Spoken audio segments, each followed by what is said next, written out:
Yeah, you know, over the years I've done consulting at universities and high schools with faculty across all subject areas. And one of the things that I see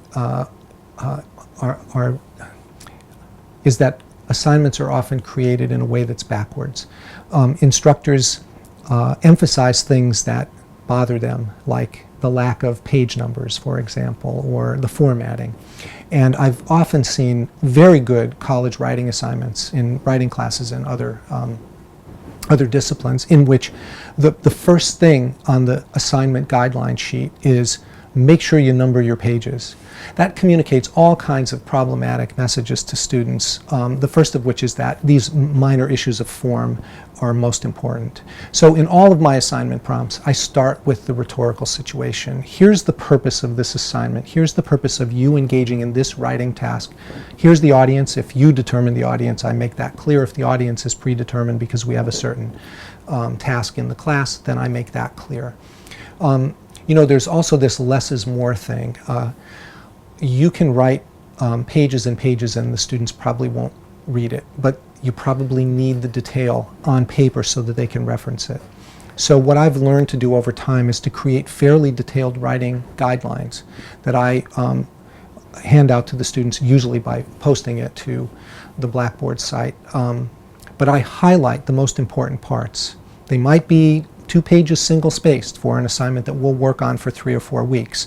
But I will not go over all of that in class. I'll just highlight the most important things. But everything will be there, including page length requirements if I have those, all the deadlines and so on.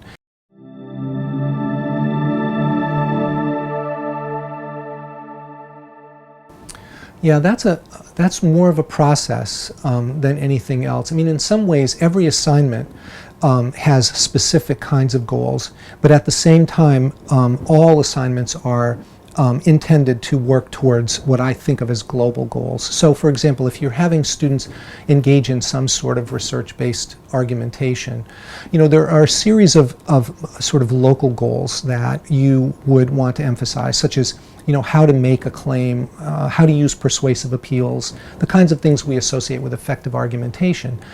So those goals are sort of unique to that assignment as opposed to other assignments in the class. But at the same time, every assignment is geared towards accomplishing the same kinds of goals, helping students understand the inquiry, the nature of writing is inquiry, helping them understand the social nature of writing, helping them see that they have to work through the process and that their ideas will evolve, helping them understand what it means to look outside their own experience, bringing in source material and so on.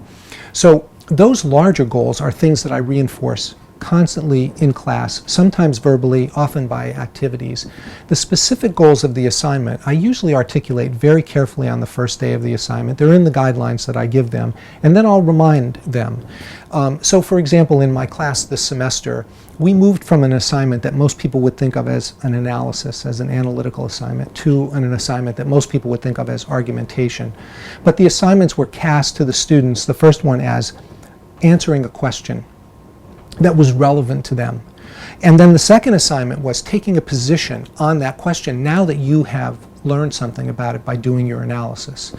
So a student might have a question like, how do social media affect the way students write? And so the purpose of the analysis is not to pass any judgment on that, but simply to try to answer the question by looking at your experience, looking at your peers' experience, looking at the research, looking at what educators and experts say. But then the next assignment is take a position on that. And the position might be writing teachers should use social media when they teach writing because, you know, it represents an opportunity with students today. And in that case, the purpose of that assignment has switched. It isn't just to answer the question. Now it's to convey a position and support that position on the basis of what you learned as a result of the research that you've done and the inquiry that you've done.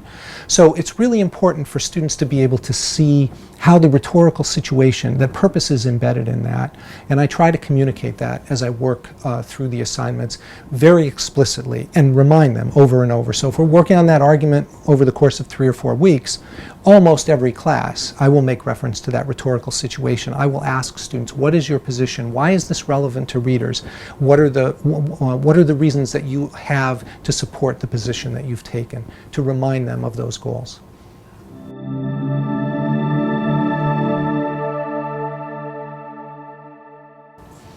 Yeah, it's practice. You know, the small group activities are usually structured around some kind of task or intellectual operation or concept that's related to the larger assignment. So back to the example of argumentation, I might have the students, if we're doing persuasive appeals, I might hand out a couple of texts that have very different kinds of persuasive appeals that we've either read about or talked about, and then have students work in small groups to identify them, maybe evaluate them, or give them a situation, and as a group of 3 or 4, develop an emotional appeal in an argument on X. And then we'll talk about it as a class. So this is back kind of to the scaffolding. They're learning not just what a persuasive appeal is, but how to read a text, using that as a framework, as a kind of analytical framework, but also how to practice it in their own writing.